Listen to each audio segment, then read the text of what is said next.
Hello, Hello, and welcome back to Twitch and Stitch. it's good to see you again. It's good to see you. Yeah, we're really happy. It's been a good 2 weeks, and so far we're still on schedule. With the whole 2-week thing, we've been making it happen. Making it happen. Yay! New Year's resolutions sometimes can be good. Right. I think that's a good one. I think it's a great one. I feel like it is. Because you make time for the things that are important. And this is important. Very important. So we want to say thank you to all of our new subscribers. It has been a landslide in the subscriber zone. And we just really appreciate everybody who has recently subscribed and everybody who has been a previous subscriber. Thank you so much. We really, really appreciate it. That's how you show us your love. And yeah, we love it. And feel free to go onto our Ravelry thread too and introduce yourself in our bunny hole. I love getting to know new people and finding out where you're at and what's going on for you and learning about you. Yeah, Scylla's been spending a lot of time in Ravelry. I did. January was like a crash course in Ravelry. I learned how to open a thread. I learned how to moderate, which shouldn't have been that tricky. I think I was on Ravelry just about every single day in January. Which is good, because I was not. Yeah, even on my ski trip, there were nights that I'm like, okay, I'm dead, I'm tired, I'm sore, let's check Ravelry. Yeah. It becomes an addiction. I love it. I see how quickly you can slide into the Rabbit hole. everything is knitting. Yeah, it's awesome. It is awesome. And there's been so many people joining our group and interacting and like just the chatter and the photos that are coming in. Like, it's awesome. It's amazing. And it's you guys. Yeah. It's all, and so thank you. yeah, thank you. And I appreciate all the support too and all of the accountability coming at me from all directions for my thesis.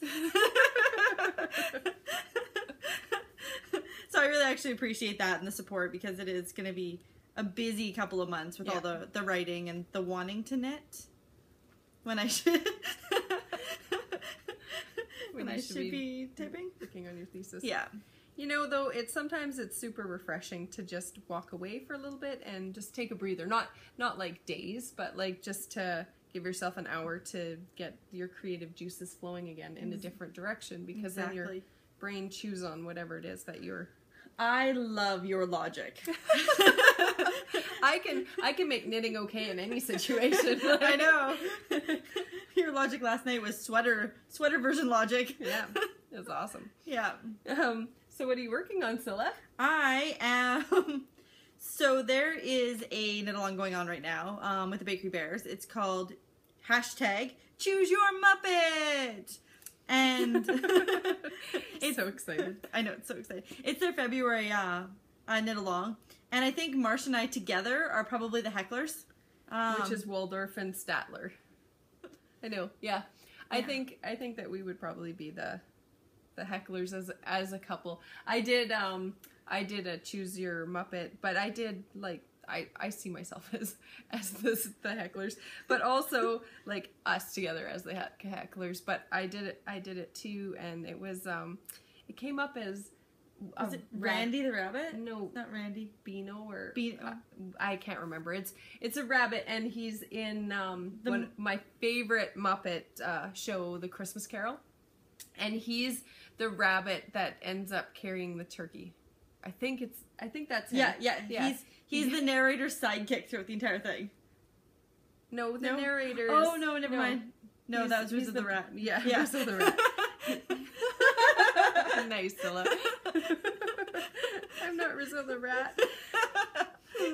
No, you're the bunny. Yeah. Yeah. So I was the bunny that carries the turkey. Yeah, which is awesome, kind of fitting for our podcast.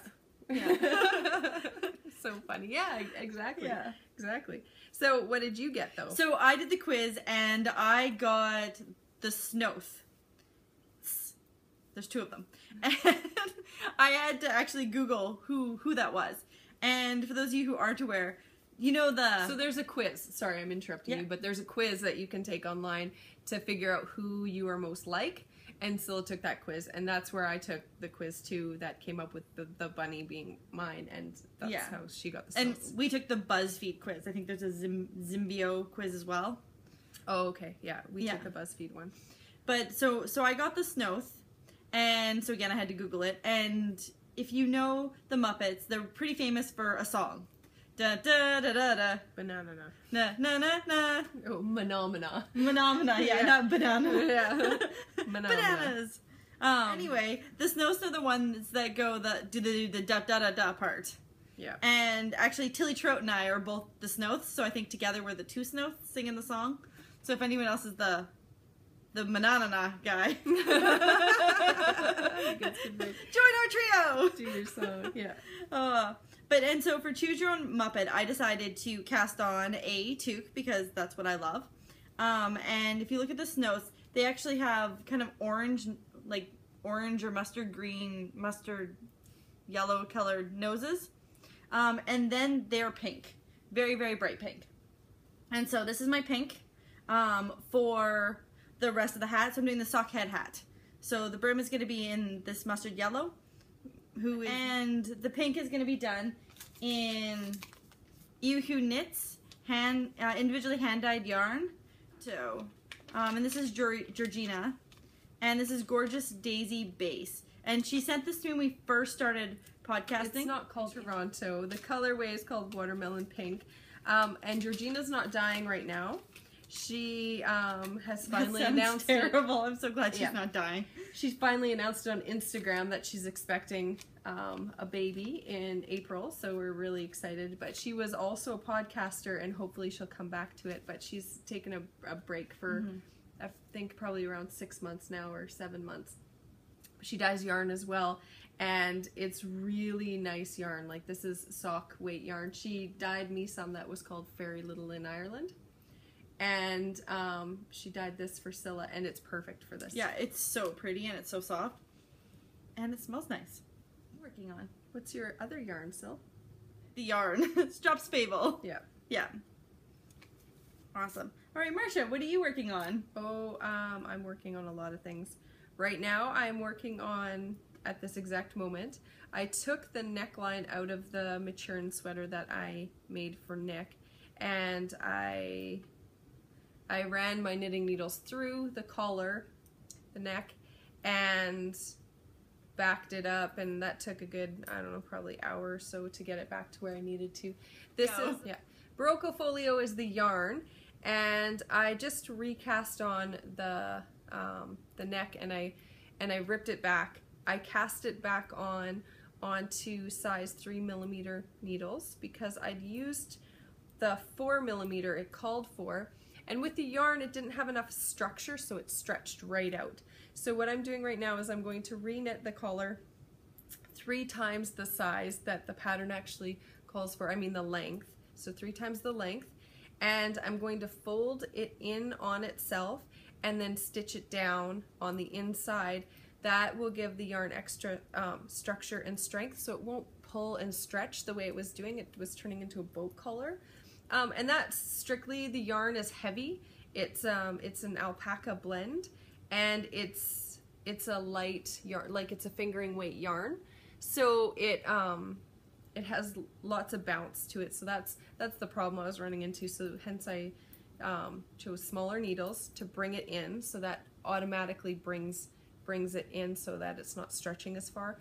But also tripling the length and folding it in gives it double the structure, but it also brings it in so the collar comes in a little bit higher instead of quite so far out. So that'll be nice. I think it'll fit better, and it will definitely look better. It was looking a little awkward, so yeah, I should have that done. I just picked it up today, so I should have that done in the next couple days. I'm not fussed about it. It'll be done soon, and then I can block it and all that stuff. But yeah, it's coming along, and this is on carbons. And these carbons I really like. They are, especially with this yarn, this is a really slippery yarn, so it just gives it that extra little bit of traction so all my stitches don't slide off, because that is a thing that I deal with constantly, is my stitches sliding off. So that's on the needles, that back on the needles, and it's getting fixed. I also pulled out my Okanagan Orchard. This is the old pattern because I printed it off when I first first did it, so it doesn't, I don't think it's got the same pictures on the front. It's the Okanagan Orchard, and it's by me. And I pulled it out because I was going to, did I draw myself? Oh, I did a little bit. I was going to get an MRI on my knee from when I fell in May. At the end Toronto. of May, I fell in Toronto. I did a full face plant. And sorry, I'm actually picturing it in my head. She's like, I have to go, move forward, and then her foot got caught on my suitcase. Yeah. And it wasn't that she fell straight on the sidewalk. She actually fell off a lip of the sidewalk, so off of the curb. Like tripped over the curb straight onto the sidewalk. Yeah, so it was that far. Bad enough that there was a group of people that ran. Yeah, like it was. Me. It was bad. It was bad. And come to think of it, I wasn't a very good person because I just stood there immobilized. Yeah. All these other people rush in. Like, should we call an ambulance? Should we not? And I was like, oh, I don't need any more drama. I'll just go to the doctor when I get home. So, yeah. Anyway, so that whole thing happened. So I needed something that I didn't really have to think about when I was waiting for my MRI and on my knee. And so I pulled it out. And these are high sharps because they are my favorites. And I'm knitting it with Noro lace. Noro. And it's color 54 if you were curious. It's a cotton wool polyamide silk blend. This yarn needs slippery needles. It has a bit of drag to it, like it's a little bit of a sticky wool. So if you use slick needles, not a problem. It just slides really easily. This yarn is it's really hard to show, but I'm already knitting in the round. So it's knit flat until you get to a certain point, and then you start knitting in the round. And it's got like yarn over sections in it, and it's got purl sections in it and knit sections. And yeah, it's coming along really nicely. I don't even know if I'm halfway, probably about halfway done.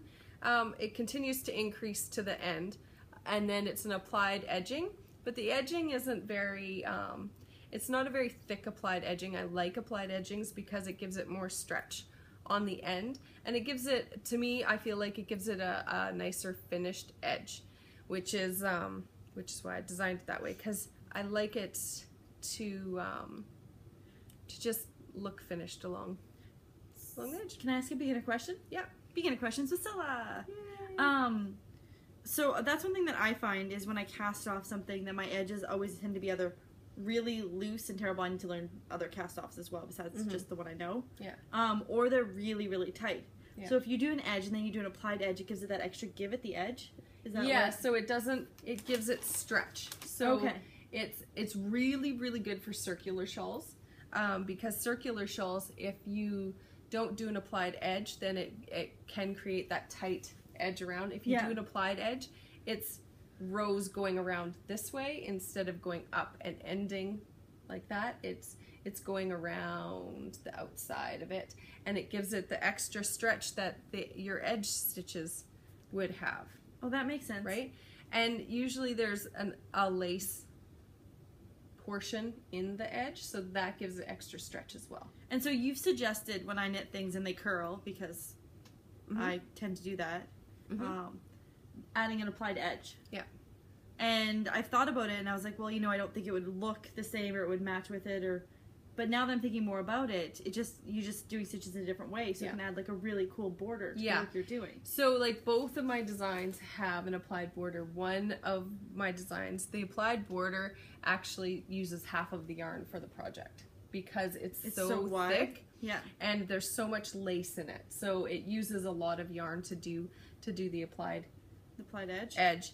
This one, it still uses quite a bit of yarn because you're working however long your applied edge is. You're working that many rows at a time. So I think my applied edge is up to 14 stitches. So essentially, at the largest point, you're working 14 rows at one time. Oh, okay. So, because each stitch would count as a row out. Well, that makes sense. So this way you're working one row at a time. Yeah. Like you just continue on. Yeah. But then this way you're working however many rows to give it that that length. Oh, okay. Stitches. Yeah, no, that Does that make sense? Yeah, that makes a lot more sense. So, and so when you do the applied edge, you just have to, like, you have to look at it not as, like, the cast off. I think that's why people get frustrated with, like, a picot edge, because it's extra stitches, so it takes a lot longer, but they look at it as the cast off, so they're like, I just want to be done, why isn't this done? Because they're already in the mindset that this is the cast off, this is the cast off, not the last step before the last step. Yeah, this is not that this is the last detail of what I'm working on. Oh, okay. So, like, with an applied edge, you can't, like, you kind of have to be in the mindset that this is still part of the pattern. This isn't the end. So it's not something I'm adding on after. It's not an additional edge. It's the edge. It's, yeah. And so it's the next step in the pattern. It's not the cast off. Oh, okay. Because if people are looking at an applied edge as the cast off, they're going to be frustrated because it's going to take forever. Like, because but it's not the cast off. It's part of the design, right? It's just the and next then step. The cast off would be on this one. It would be the last 14 stitches. That's the cast off. Well, it's 14 stitches. That's 2 seconds. You're done. Yeah, it's a quick cast off. It's super quick. The cast off, right? But it's when people look at the process, because each stitch that you're doing the applied edge to, because you knit together when you get back to your shawl or whatever it is you're working on, you knit 2 stitches together, so you're knitting the edge to it at the same time. Okay. So if you have, say you have 200 stitches. Yeah. 200 stitches, and you're knitting 14 rows this way. 14 times 200 is how many actual rows you have to do. So it's easier to just look at it like that's part of the pattern. Yeah, it's just the final section. It's just the final section. Yeah. Okay. Before the cast off. Yeah, that makes sense. And looking at it as the piece before the cast off instead of as the cast off keeps that frustration down, I think, a little bit. So yeah, so I pulled that out. I love it. I'm really looking forward to wearing it. The one that I knit before is on display at our yarn shop, in our local yarn shop in town. I have two designs there that are on display. So the Schmancy and the Okanagan Orchard? Yeah, I have them both there. So, but I keep bringing different, because I have, I think, 4 Schmancies. So I keep bringing in different sizes because I work the pattern. So it's got a small, medium, and large size. I think there's 2 like mediums. So there's a small, medium, a medium, and a large. So there's lots of different choices. That's awesome. Within that pattern, but yeah, so I keep bringing in the different sizes to her shop. So that's a long way to say I worked on this. But I got to learn something, so we're good. Yeah, there you go. I've been working on this since Monday as well. This is a hat that I'm knitting for one of my girls. She wanted a rainbow hat, and I wanted a thick yarn that I could get through fairly quickly, and this is... I love that. That's gonna be... I had started it before Christmas, actually, and I'd gotten to about there, and so in the last week I've knit that, and now it's ready to start the decreases. I have that much yarn left to do the decreases, and then she'll have a hat, and then I have another skein here for my other daughter to knit her a matching one, because I always make them match. And she does this knit and stitch bits. So I love this one. I love knitting bags. And the yarn that I'm working with, me too. I'm going to make some more. The yarn I'm knitting with is Wisdom Yarns Poem Chunky, and it's 100% wool. So this will not be going into the washing machine. I'm really in love with like wool right now, like woolly sheepy wool. So not that you're going to. Now the beginning question was Scylla. But would that yarn felt really well? Yes. So if you wanted to felt it, make it into a felted toque? Yeah. It would. Yes, but you wouldn't want to because of the colors. Because when you felt something, it shrinks. Yeah. So when it shrinks, like this would shrink down to probably a baby size. Oh, really? Yeah. So okay, yeah. So you wouldn't want to felt that. So you wouldn't want to felt it. Yeah.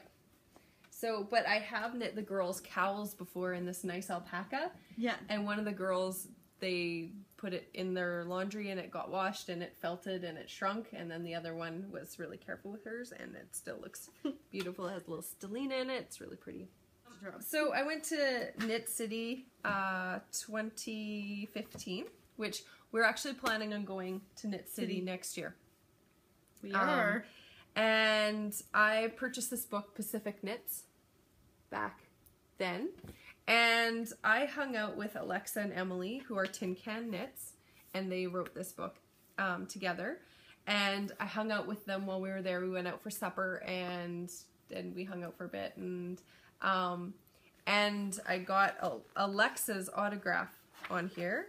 Where is it? Oh, your book is autographed. That's awesome. It's autographed. But I didn't get Emily's, and I spent more time with Emily than I did with Alexa, which is so funny. But I think next time I go down to Vancouver, that I'll try to get together with them, and then I'll get Emily to autograph it as well. But yeah, so there's quite a few patterns in here, but I really wanted to cast on a cardigan for myself that was a heavier weight. So this is a worsted weight cardigan. I'm just gonna find the pattern because I'm not using the pattern right now. And it is the antler cardigan. So that's what it looks like. With Tin Can Knits patterns, they go from size 0 to 4XL. So there's a size for everybody. And that's my favorite thing about their patterns. Yeah. And I did my gauge, and my gauge since the Sockathon has drastically changed. And it was changing before the Sockathon, but it's drastically changed. So I've had to drop quite a bit. Like, is it looser since the Sockathon, or is it tighter? Or? No, it's looser. It's looser. So I've had to drop needle sizes. But I cast it on Tuesday. I cast it on. I wound the yarn and cast it on. And this is how far I am so far. I have about 5 more inches to do. I love how far and how fast you get far. I know. And then the body will be done, and then I can do the sleeves, and then I'll do the yoke and finish it up. I love this yarn.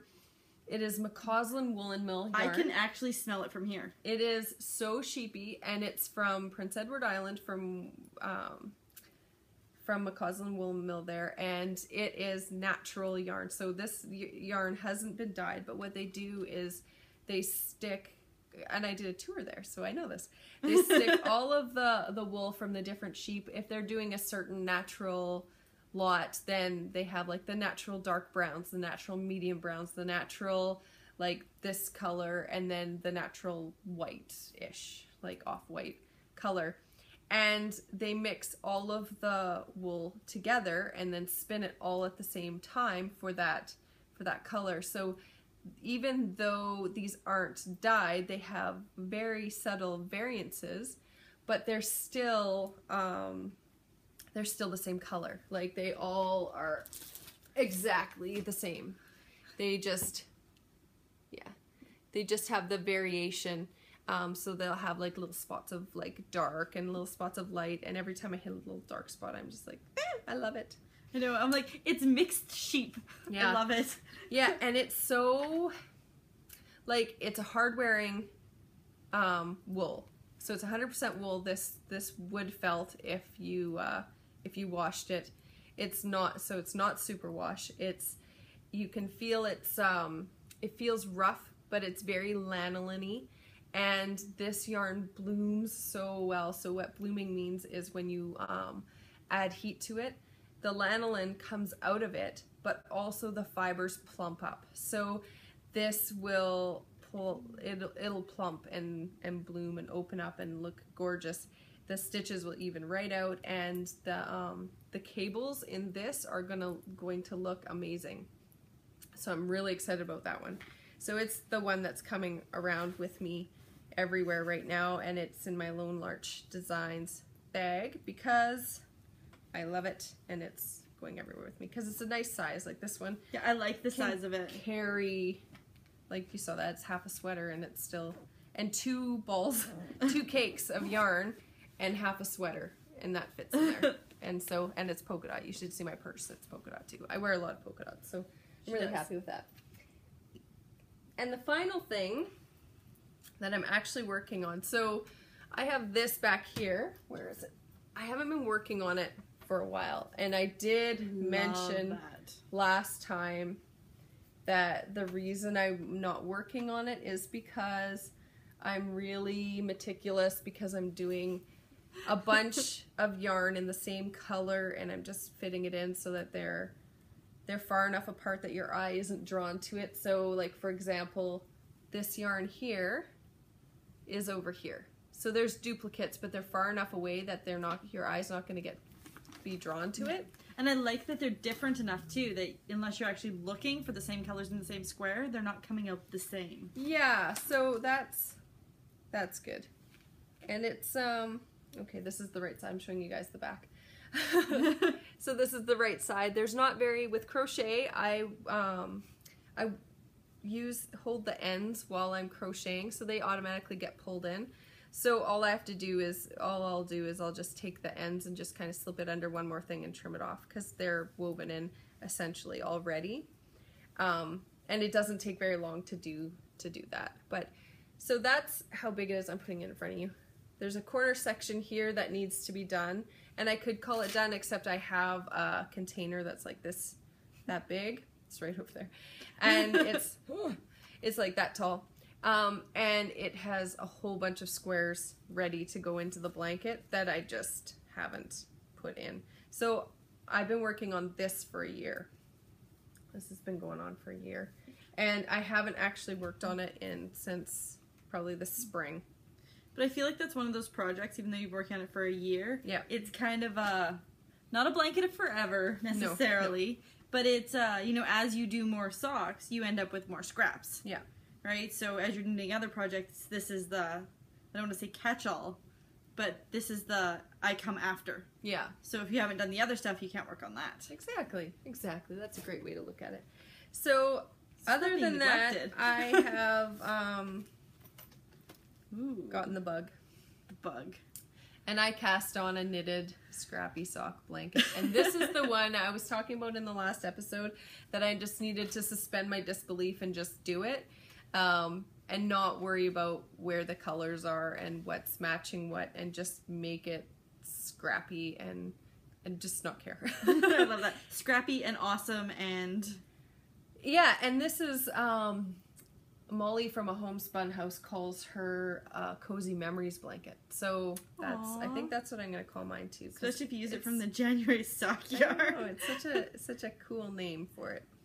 And some of these yarns are, they are striped, so they are different enough. If I put this one, this is a Drops Fable. This is Knit Picks Felici. And this is the rainbow colorway. So there's a lot more colors in that yarn that I can put in other places in this blanket. Yeah, because there's blue and yellow and green and pink. That's right. And I used Kay's tutorial on how she knits her squares. Kay from the Bakery Bears. She has a tutorial on how she does hers. And I just wrote it down on a little cheat sheet and watched her video like 4 times. And because the biggest problem I have with scrap blankets or blankets is the joining, and these joins are awesome. See, there's no spaces, it doesn't look, I'm really happy with them. So that was, I've tried to knit a couple other scrap blankets and they did not turn out the way I want. I ended up ripping it out. You were knitting a log cabin blanket, weren't you? Yeah. That was in browns and yeah. It just, and it stopped calling to me, and well, and the joins didn't look nice. Like they didn't look, yeah. I was just not happy. So with this, I'm trying to put a square into it a day. That's my goal. And I've got quite a few scraps right now. I'm going to be doing a scrap swap with Circus Tonic Yarns, I think is her name. And she is in Australia, I want to say.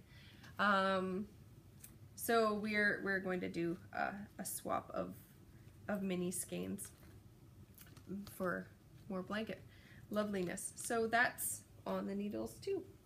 And that is what I am working on. Yay! That's a lot. You're working on a lot. That is a lot. Now I realized when I cast this on, Marsha's been trying to convince me to cast on a sweater. And she's like, just cast on a sweater. I'm like, no, but I want to make my Muppet. And she's like, yeah, but you can cast on a sweater too. And in my mind, I was like, no, I can only have one thing on the go at a time. And, you know, just looking at Marsha's yarn and thinking about it, like, I can understand why her way of thinking and my way of thinking didn't work. Because she's like, I don't get, why can't you just do it? It just makes perfect sense. Just makes sense. Just makes sense. Just cast on a sweater, and then you have this and a sweater. And in my mind, I was like, but I have this. So I guess there's still that monogamous knitter in me. Yeah. I will cast on a sweater. I want to be more monogamous. It'll be my first sweater. But, yeah. Yes, it will. Yeah. I know my monogamy wavered when I was doing my blanket of forever. Yeah. Yeah. So I cast that off. Yeah, so that's it. Yeah, so I feel better now. So I was thinking about 10 signs that you're a knitting addict. Makes me laugh so hard. And of course, I was at work and well, of course. Insurance knitting. It looked like I was working really hard. But so I was making up my list of 10 signs you might be a knitting addict. Okay, this is here. hilarious. Keep in mind that you could be any combination or all of these. So this isn't like these are just 10 signs. This is just 10 signs. You might be a knitting addict. Okay, 10. You have more yarn in your stash than you could knit in a year. 9. You have multiple knitting needles in the same size because your other ones are in a project. 8. You didn't know public knitting was a thing because you always do it. 7. You have a list of designers you want to try. 6. You have subscribed to multiple knitting podcasts. 5.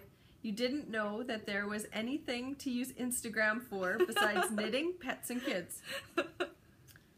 Was that 5 or 4? 5. 5. Okay, that was 5. 4. You visit Ravelry more often than you visit Facebook. 3. You might suffer from a repetitive motion injury from knitting. 2.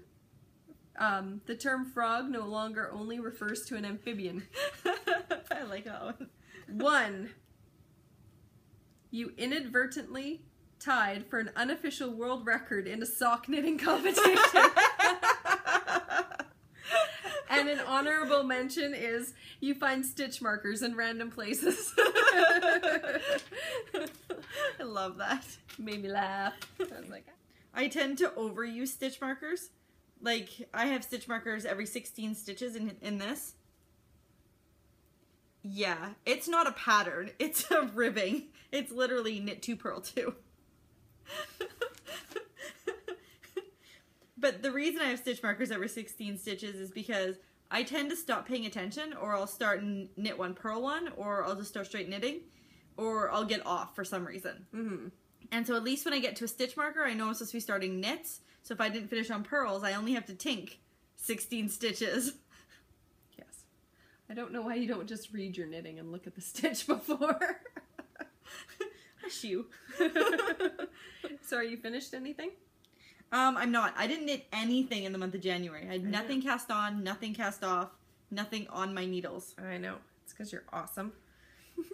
It's because, well, you were doing all the knitting for the rest of the world. I was, yeah. Yeah. I was busy, excuse me. So that leads to Marsha, what I'm done knitting. have you finished anything? So the sockathon was amazing. Let's just start there. It ended in a tie. Mina and I tied. We both knit 35 pairs. And it was a vicious circle because she kept knitting so fast because I was on her tail the whole time because she started 10 hours before me. So she started off with what looked like a head start. So by the time I started a pair, she was like almost done her first pair. So, or 11-hour difference, I think it is. So she was like, took her 12 hours at that time to knit a pair of socks, right? So she was like casting off by that point. And so I always felt behind because I was 10 hours behind. So she's got an extra pair of socks compared to me. And then she would knit 4 or 5 at one time, and then she wouldn't post them all till they were all done because she would knit them all to the same point. And then when she cast them all off, she cast them all off, and it was like 3 or 4 days later or whatever, and she'd have this like lump of socks. You were pretty monogamous in your socks. And I did them one at a time. So I started a pair and then I'd finish it. So every day, almost consistently, I had a pair. There was a couple days I got behind because I had a hospital visit and there was something else was going on, and I was working. The final week I worked from home because I had to catch up to Mina. That's what that came down to. And by the end, I was knitting a pair and a half a day. By the end. Yeah, it was pretty impressive. And the final day, Scylla was awesome. It was Sunday. My husband had gone on a business trip. He left on Saturday. And he was safely in Germany, not worrying about me. So I woke up in the morning, and I woke up, I think it was 6:30 in the morning. And I finished a pair of socks that I'd started the day before and cast those off. But I started right in the morning, I started timing what section I was on in the socks. And so I timed the last half of the second to last pair, and I timed the very last pair that I knit to see exactly how long it was taking me. Because when we first started, I was about 12 to 14 hours a pair is what it was taking me. And I was staying up late. Like, I was up till 1 in the morning, 2 in the morning, 3 in the morning. I just made time on that side because I was still going to work and still had family stuff, still helping with homework, still, you know, grocery shopping and all the things that you do. So I had to make time on either side, either in the morning or in the evening or both, where it didn't take away from any of the other responsibilities that I had, which led to a lot of manic knitting. So Sunday was the last day, and I woke up and I knit for 14 hours straight. There was I wasn't watching podcasts, I wasn't watching Netflix, I didn't listen to music unless it was like The Eye of the Tiger or something like that was like pumping me up and getting me going. And Scylla was awesome. She kept bringing my food in. I wore pajamas the whole day. Yeah. I just sat in bed and knit, and I would just sit and watch what I was doing and just focus on that. I would stop every once in a while to eat, drink, or or stretch. It was funny because watching her knit reminded me like of those days, like her, you know, I got to get it done, no breaks, reminds me of writing a paper. And so although it was a different modality, I totally understood what she was going through, like mentally and physically. Mm-hmm. So I'm like, I'll make sure you have food. I'll make sure the kids are taken care of, that they're fed, mm-hmm. So you can do this because you can. Yeah. I think Mina's fantastic and she worked really hard, but I was Team Marsha. Yeah, but it was a vicious cycle because I was hot on her heels the whole time, and so, like, coming back to that because I totally got like sidetracked there. But so I was knitting as hard and as fast as I could to stay like with Mina, and she kept knitting super fast to stay ahead of me, and so we're just like pushing each other through this, and like and all of the amazing support that we got from you guys, it was just brilliant. Like, even one person even said on Instagram, she's like, I don't even know how many more times I can say good job, awesome, you're great, like, you know, get going, this is amazing, you know. She's like, I'm running out of words now. And but you know, just the fact that you were there and you guys were encouraging me, and you're just like, you can do this, you got this, like, and it was happening on both sides, and quite a few people are like, I hope it's a tie. And Mina and mm-hmm. we were both going flat out to win. Like, we were not letting the other person win. We did not discuss tying. We wanted to win. And like, even in the last couple days, I started, like, I just would post 1 pair of socks a day because that's what I had been doing. Even though I was knitting in 2 days, I was knitting 3 pairs. So I just kept posting my one pair a day, just so that people could see that I hadn't given up. But also I had this little stockpile, so Mina didn't know how close I was to her.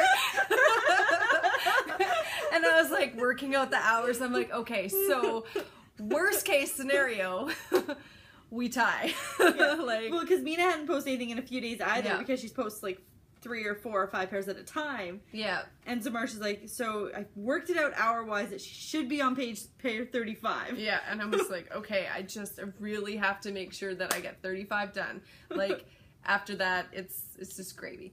So I finished at 9 o'clock at night, she finished at 9 o'clock her time, her 35 pairs, and then she went to bed, and see, that's where the time difference comes in, because she went to bed, she got her 8 or 9 hours of sleep, she woke up and she posted her results. I just finished casting off, and I posted my results right away. Yeah, I think it was 9 minutes apart. Yeah, I think it was something like 9 minutes apart, and it was just like, it was just perfect, because when she posted 35, I was like, oh. Yeah, but you'd already posted before you even knew what she'd posted, hadn't you? No, I saw that she'd posted, because I was just like, I just finished, and I was like, I wonder if she's posted. She had, and I was like, well, posted right away. So, I don't know, maybe I didn't. No, I think I did. I think I did know. Did you know? I think I checked hers before I posted, because I wanted to make sure that we were fairly close in our posting. Brilliant that it was a tie. Like, there couldn't be a better outcome. Awesome. And there was no, there's no official world record of the most socks knit in a month. And we probably should have contacted Guinness beforehand, because even as like doing them separately, we both got 35, which, you know, is amazing. And that in itself, there's no world record. That is like the unofficial world record is 35. But together, we could have done it as a team and set a team world record of 70 socks in a month. Like, that's just unbelievable. That's insane. Yeah, you know, so. Yeah. Well, that's 70 pairs, right? That's 140 socks. Yeah, and I don't have any inclination to do that again for a long time if I do. And also, if I were to do that again, I would probably take holiday time. Yeah, and maybe your kids could be a little bit older. And they could be older, yeah. Yeah, because, like, yeah, there was a lot of stuff. That's what I mean, like, just make it so that I just have a lot more time. Yeah. So I did time them. These are the last pair that I knit. They're so pretty. And I knit this in Dream Smooshy with cashmere. I love the name, it's Smooshy. Smooshy with cashmere. I wanted to end it on a high note with cashmere, so that's what I did. So pretty. There, let's it looks a little bit, yeah, it's coming out a little bit purple. Yeah, it's more blue than purple, but maybe when it's edited there it looks down. more. Oh, there we go. That's better. Yeah, that's more true. Yeah, so these are the ones that I timed myself on for each stage of the way. So the cuff is 20 rows, and then the leg and the foot a dual. Okay, so to give you some perspective on how long that is, so the cuff is about 2 inches, just over 2 inches, and then to the bottom of the heel is 9.5 inches from the top, and then the foot is, so a couple of those measurements duplicate, but it just gives you an idea. And the foot is 10.5 inches long. Big feet. Yeah, I do have big feet. But okay, so that's the measurements of the sock, just to give you an idea of what we're looking at for time frame. So the cuff took me, I have it written right here, an hour and a half for 20 rows. The leg was 2.5 hours. The heels, because I knit them 2 at a time, top down, the heels, Fish Lips Kiss heel, 2 hours, or an hour for both of them, like together. So it was half an hour each.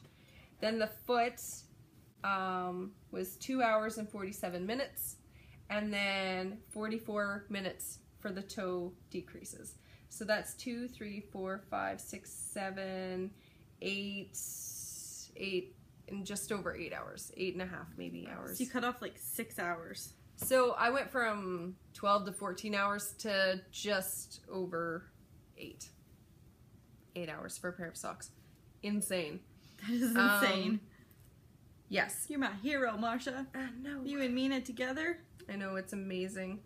I did the Fish Lips Kiss heel. I did top down. I learned a lot because I used to be a toe up knitter. I'm top down converted because I can make it so that the top of the sock is fully stretchy. It's not tight at all. What cast on do you use? And I use a longtail cast on, and I learned it from, there was a great tutorial, and I don't know if he still has it out, from a gentleman from Vancouver, and his tag name, you can Google it, is It Takes Balls to Knit. And my mom tried to teach me how to do the longtail cast on forever, and I could never get it. I never got it. And then I watched his video, and he had a video that showed how to do like the knit longtail cast on, and to do like knit and purl. I still don't know how to do the purl one because it's backwards to me, but I can do the knit one, and that's where I learned it from that video. That's awesome. I never had Mom teach me how to do any cast-ons. I would just hand her my knitting and be like, I want to knit a scarf. Yeah, cast that Even, I'm like 25. I want to knit a scarf. There you go, Mom. So I'm going to show you my socks now. So this is Dream Smooshy with cashmere. I love knitting with cashmere. I'm just going to throw that out there. And I have 2 socks and everything, but I'm just going to show you on one sock blocker. This is another pair that I have with cashmere in it. It's called Caspa, and it is it's a Canadian dyer, and this yarn was so much fun to knit with. You know, the thing that I regret is that we were knitting so fast, I didn't get to enjoy some of the yarns that I really enjoyed. Like, it was just, and even when I was choosing yarns, I was like, oh, I don't really want to knit with that because I really want to enjoy that, but I'm so low on sock yarn now. Like, well, I feel like I am. I wouldn't be able to do another sockathon because I don't have enough yarn to do that now, so which is awesome because I used stash. But so this yarn is really pretty. It's actually a little bit darker than it's coming out, and it's handmade in Caspa. So it's a cashmere merino blend with nylon.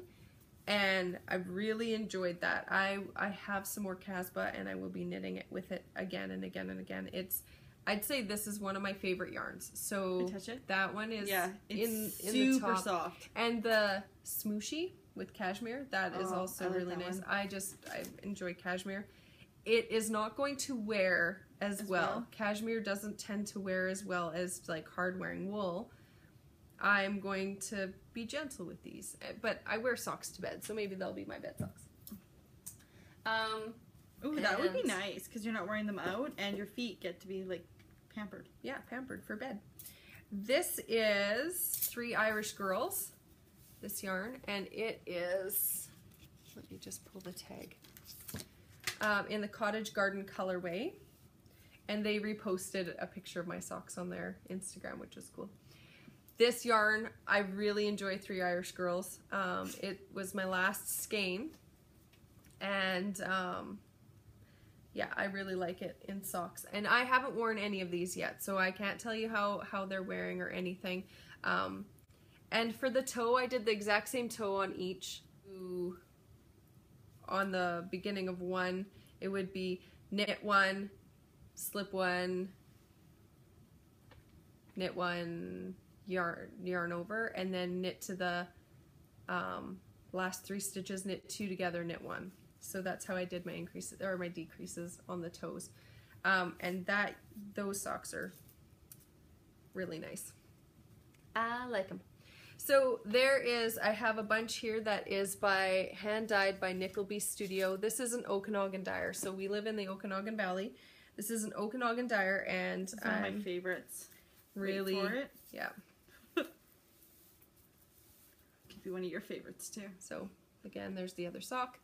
And this yarn I really like, and I will be knitting with it again. It actually has, it bled a little bit in the water, I think, but because we are giving away a prize of this colorway, and it's called May the 4th Be With You. I love that. So we're going to give away a skein of that today as well. So I like how it's got the pooling kind of looks like stripes, and I don't mind pooling generally in socks. They go on your feet. It's not a big deal. I kind of like pooling in socks. Yeah, and I like how the heels turned out because the Fish Lips Kiss heel. Fish Lips Kiss heel fits my foot really well. I've been looking for a heel that, because I have a high arch, will cup my foot, and the Fish Lips Kiss heel does that. I just, I like working a heel flapping gusset just because it's fun.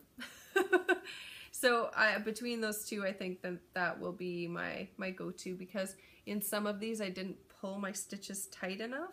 So there's a little bit of... is there gapping? Or yeah, just a little bit of gapping, I guess. So on one side it's fine, and on the other side there's a little bit more gapping, but it just depends which direction I was going, I think. So I just need to knit tighter. This is Nickelby Art Studio and Supplies as well, from the Okanagan, and this one is the forest, what is it called? Oh, Amazon colorway. So I really enjoyed that yarn. It's I like trying to find yarns that are local to me, so it is good. And this is another one. I can't remember the colorway name for this. I've been doing mini skeins, so some of my labels have already, and I don't have a notebook, so some of my labels I've already gotten rid of. But this again is the Nickelby Art Studio as well. There's the other sock. So pretty. And can't wait for you to get to start wearing your socks. Yeah, me too. I'm so excited. After this I get to. Yay! And this one is, I think this one is this one the Koi Goo? Yes. This one's Koi Goo. Oh, I put this on upside down. That's terrible. So this one's Koi Goo, and I ended up having to take a skein back because I opened it to wind it, and it had like, I don't know, 8 or 9 snipped ends. It looked like a box cutter had been taken to it. So I got a new skein, and it was good. Wow, that's that one? Mm-hmm. I love looking at sock yarn because when it's on the skein, you know, you can see all the colors together. Yeah. And then when it comes out, it looks totally different. Yeah. Than what it actually does on the skein. This episode's going to be a lot longer than our last one. Sorry for not keeping it within the 45-minute mark. 45-minute mark. This one's going to be a longer. These are Cascade Heritage prints. I did enjoy this yarn. It has a nice feel to it. It feels soft. Love Cascade The Heritage pattern prints. was really nice. I like some stripes because then it doesn't feel like a slog, because it feels like you're making progress. Every time you hit once you hit about here, you can't tell that you're knitting anything till you get to about here, and you're like, oh well, it has gotten far, you know. On other ones, but with stripes, you can see the difference in your work, because you're like, oh, I was back at the blue. So this is the Bergier de France yarn, and this yarn is really, I like it a lot. It's blue. And obviously blue and gray. The colorway I think is blue-gray, actually, to be honest. Yep, yeah. Blue/gray. Blue-gray. I like it when yarn has like spots like that, little bit of interest, because when you hit those, I don't know, it just makes my heart happy. Like, what's it doing? I really enjoy it. And it feels like it's going to be a pretty good wearing pair, yeah. It feels like a rougher wool.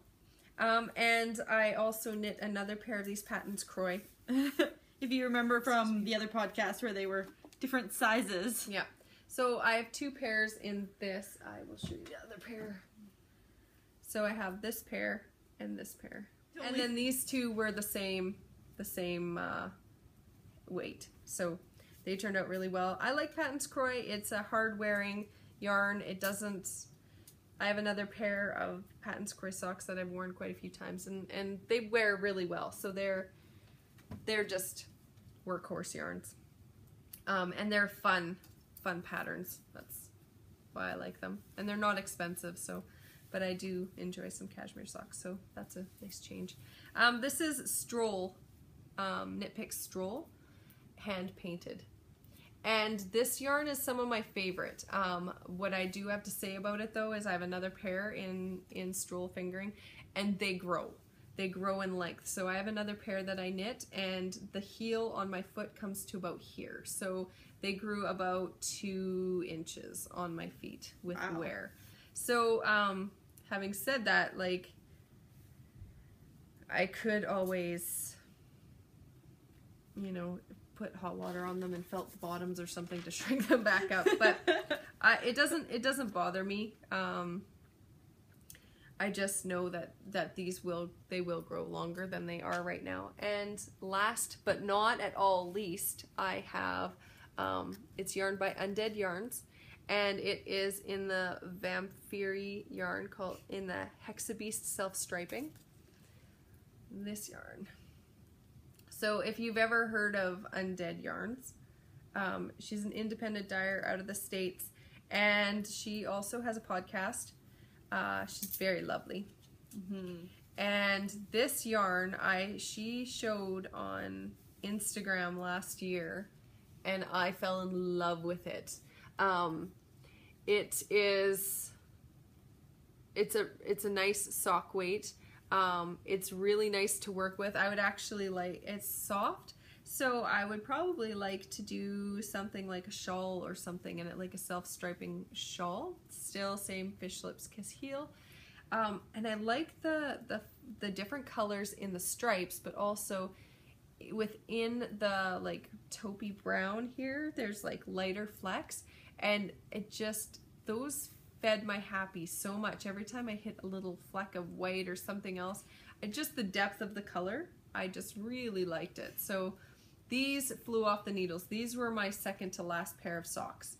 So these ones actually, I think these ones took 7.5 hours to do.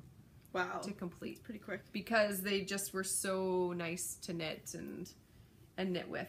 And I also have to say, when we first started, I was knitting with 2.5 knitting needles.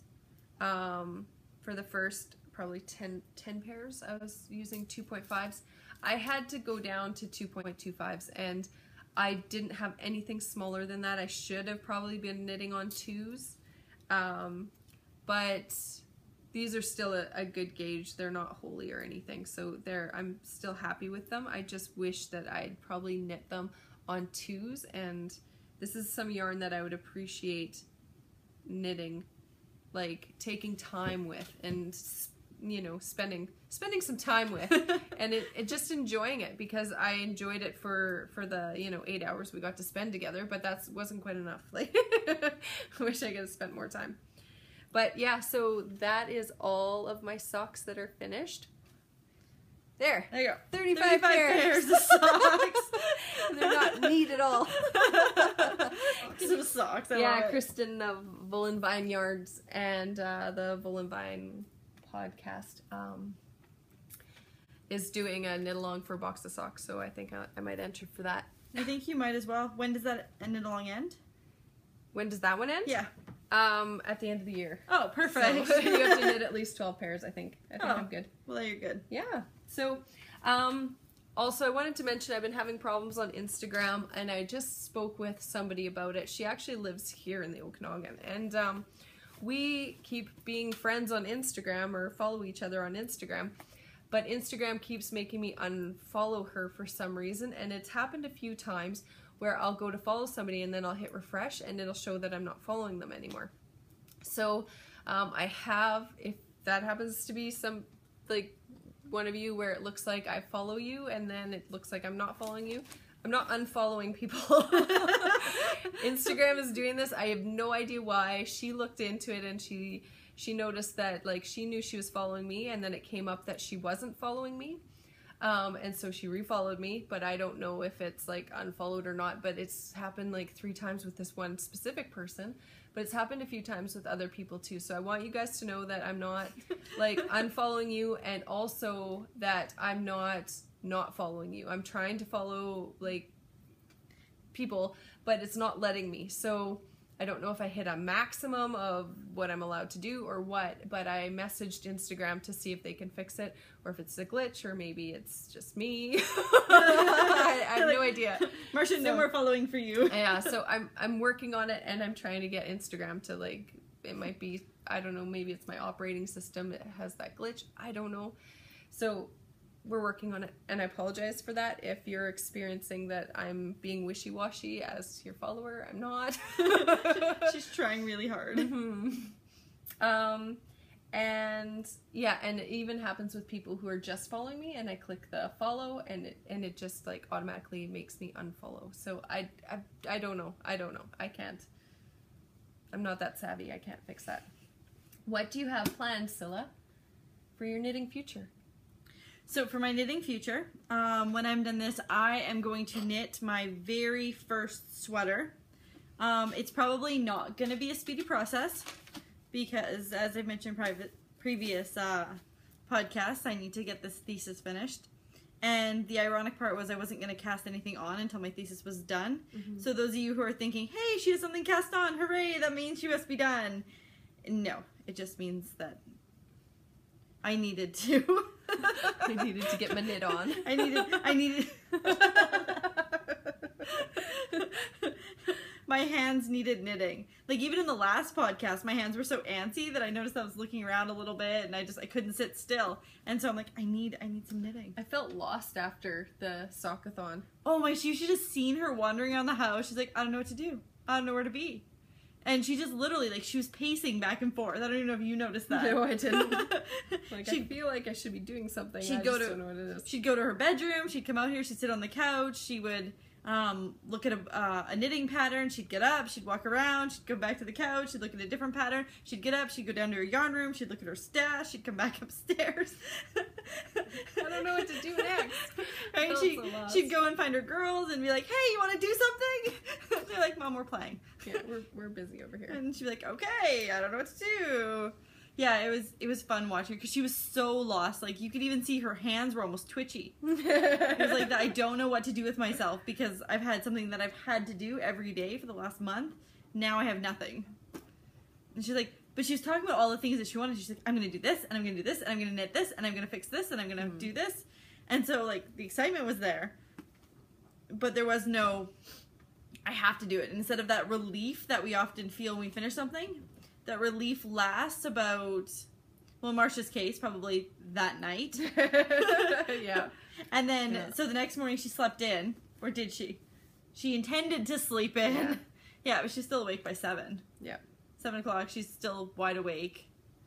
So instead of knitting, she caught up on Instagram and Ravelry for the 2 days after. Yeah. Which was good. I did cast stuff on. Like, I was working on the hat, and then I did cast that sweater on. And I wound the yarn. But I also, like, I've been catching up on, like, the housework that lacked. So I've been doing a lot of laundry. I did the dusting. I'm really allergic to dust, so I like to keep on top of that. But dusting takes me a long time because I dust everything. And so that was a big process for me. And then by the time I'm done, because I'm allergic to dust, I feel fully drained and, like, sneezy, and and I took antihistamines for it and stuff before I even started because I knew that was going to be a thing. But in the meantime, I rearranged what's going on back here, and I have my knitting books here. So they get to be in the background next to our beautiful knitting bowl. Yeah, and my knitting bowl from Scylla, and I have my Ellen Montgomery books there. That's the author of Anne of Green Gables. I did listen to a lot of audiobooks while I was knitting as well, and I re-listened to Emily of New Moon. It's an Ellen Montgomery book, and it's totally fine for kids.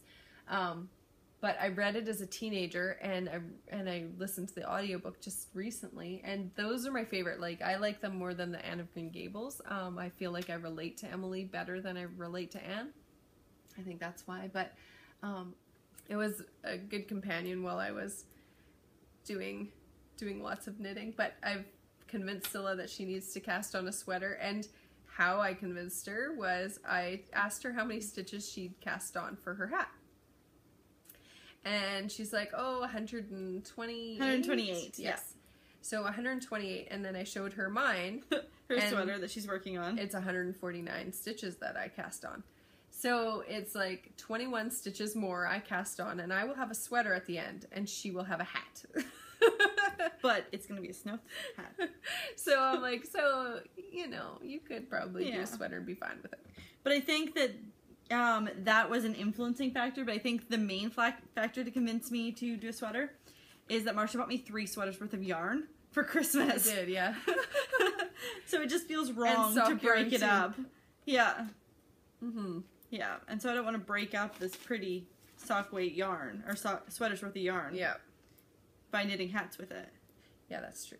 And it's not really yarn that you would knit a hat with. It's more,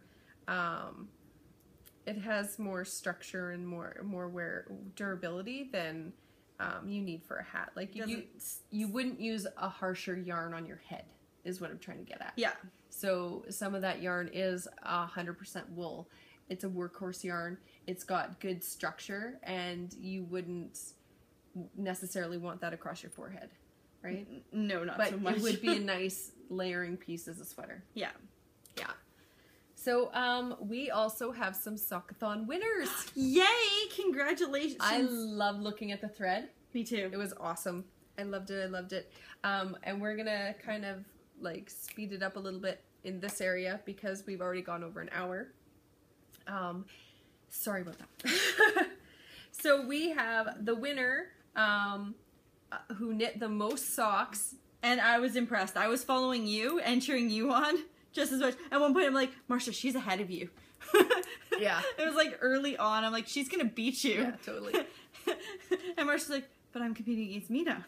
But wait, there's more. But she actually, I think she got sick in the middle of it, so that kind of slowed her down a little bit, which is unfortunate. But she did awesome. Yeah. And her name is? Her name is Monica. It's with, I want to say, Monanica Knits. And she knit 25 pairs. 25 pairs. So, what you're winning, wait for it, is a whole lot of minis. See, I put my knitting away for this part because I'm so excited for you. So I have a box of minis here for you. It's an interesting. Is it 35? There, I think there's 34 here because some I didn't have enough yarn to do minis on. Also, I'm going to point this out. These are my minis, and they were supposed to be 5 grams. You can see how big that is. My scale is totally messed up. So these are actually closer to 10 grams, but it won't register that. It just like... Yeah, because it only registers in 5s. Yeah, and so it won't register that. So these are actually closer to 10. And hopefully you'll join and start knitting socks. So there should be... I've thrown in a couple extra in different yarn because I knit like 2 pairs out of this yarn, so there's only 1 in that yarn because you don't need that much extra of that kind. And then I threw in a couple different yarns that weren't even, I didn't even knit them in the Sockathon, but I just threw them in because there was some yarn that I didn't have enough. And I labeled them all separately. This is something I probably won't do again. It took a lot of time. But I wanted, and if I had measured properly, if these were the proper weight, they all would have fit in this lovely little box that we're putting them in. But they're twice the size as they should be, so they don't all fit. So there'll be this and then some. So this is what you win, Monica. Thank you so much for playing. Congratulations. And congratulations. And this is a lot of yarn. There's actually about 2 skeins worth here. So you could knit probably two pairs of socks out of what I'm putting in here. At least, like, you could probably knit 4 pairs of socks. You could knit. The world is your oyster. Yeah. Whatever you want to knit with this, you can do it. So those are all of the minis. I'm also sending a package like that to Mina. We're doing a mini swap. So, ouch, Mina's as well. They're overweight, and that's just because I'm ridiculous. And I wasn't paying attention. I'm like, these seem really, really big. That's off. This is 5 grams. Like, that's the difference in size. So, yeah, they're almost double. Yeah, what can you do? So I do have extras, and I'm going to be doing a swap with somebody as well. Circus Tonic Yarns is an indie dyer from Australia, I want to say, and we're doing a swap as well, just a private little swap. This is the most people that have entered in one of our things. We have had so many new members. We're over 500 now, which is amazing. Thank you so much. And we had over 160 entries. We had over 260 entries, which is the most we've ever had, which is also super awesome. So we're also giving these away with our random number generator. We've already gone through because we wanted to make sure we had their names and everything, just because it's faster. It's faster. Yeah. And so the first one we're going to draw for is this one. Well, the first one we drew for is this one. And this is the hand dyed by Nickelby Art Studio and Supplies. May the 4th be with you. And this is dyed in the Okanagan, so this is the area we live in. This is an indie dyer from here. And the winner for this one was Megan and Belle, and her name is Michelle. So Michelle, congratulations. So get a hold of us. Also, Monanica Knits, get a hold of us. On Ravelry, send us a private message with your address so we can send this stuff out right away. We want to send it right away. Yeah. So that is Meg and Belle. Yeah. Get a hold of us. Either one of us is fine. We talk to each other every day because we live in the same house. It's true. And the next one goes to Tree. Oh, so that was post 169. Just so you guys are aware, that was 169. And then the second random number that was generated was post 131. I should pause for a while and see if they go and check. And that's Treehouse Knits. And her name is Rachel. So Rachel, congratulations. And this is Cascade Yarns in Heritage Silk Paints. And I love this yarn. It's so soft and it's so wonderful to knit with. And it has like a deep blue, turquoisey kind of blue, I guess, and browns and taupes and like an off-white. It's just really pretty. This yarn would be, if you were to look at what my colors are, this encompasses all of them together in a skein. Yeah. And we have one more skein of the same. The same goes to 137. Anna Cecile, and it's Anahi, I think that's how you say it. They're from the Netherlands. Was that one from the Netherlands? I believe so. Everything will be up, and you can just contact us, and we will send this out to you right away as well.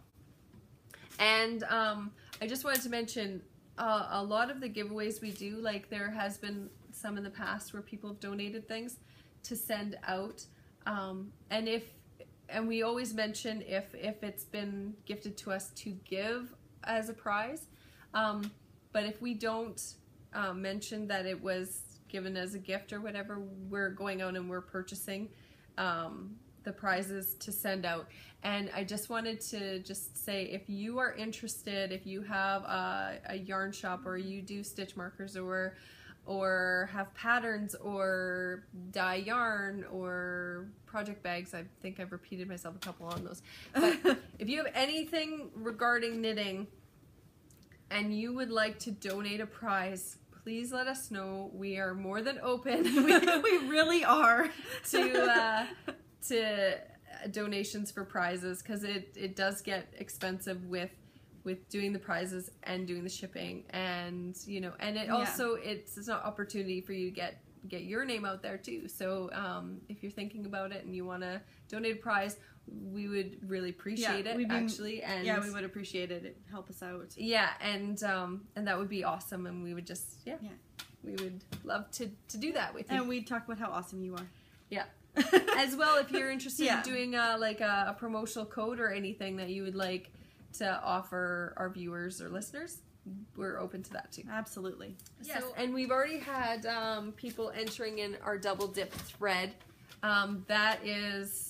There's a lot in there. Yeah. There was something that made me laugh with the double dip thread. What's that? So there was people who entered the double dip thread who had entered with the knitting expat. Yeah. With Mina. That's her sockathon. So her January sockathon, so they entered in our double dip thread. Yeah. And it totally meets the qualifications for the double dip thread. So we opened the double dip thread. It's a knit along, but it's the knit along of knit along. So so this year we did the double dip thread. It doesn't mean we're not going to do knit alongs, but we have this thing that we've opened all year long, and you need to take a picture of your project that you're working and post it in the thread, and also link to whatever knit along that it applies for. And whatever that knit along's rules are, that's what our rules are. So if it's like you have to knit 15 objects in this knit along over here, and that counts as one entry in their knit along, that counts as one entry in ours. But you can enter as many different knit alongs that you're doing as you want. So if you are doing that knit along, you have 15 entries, you put it in the one post, that's one entry. But say the next month you're doing another knit along and or another 2 knit alongs, and you knit 2 different things in 2 different knit alongs, those are also 2 different entries in the double dip thread. For instance, winter camp. Yeah. Winter camp, I believe, is 1 entry for all of your items. Yeah. And so, and if I'm wrong, then follow those rules, but that's what I'm pretty sure it is. Yeah. And so that one requires you enter it all into 1. So therefore in ours you'd enter into 1 as well. Yeah. And if the knit along that you're partaking in does not want you to double dip, then please don't. Please just honor that.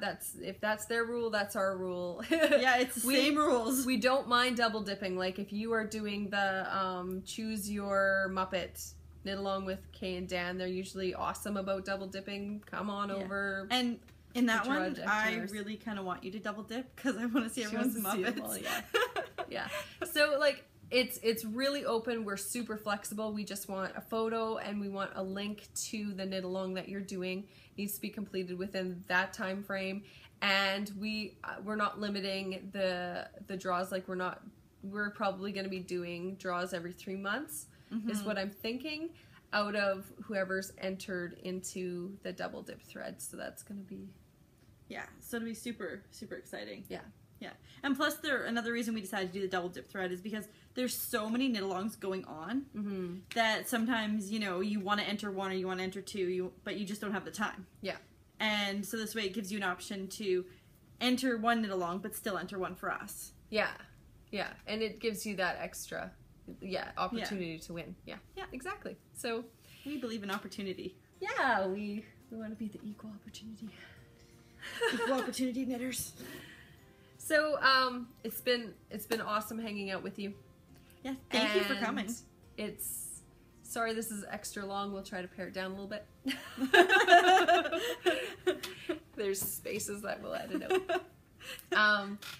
Thank you so much, and we plan to see you in 2 weeks. Until next time. Until next time.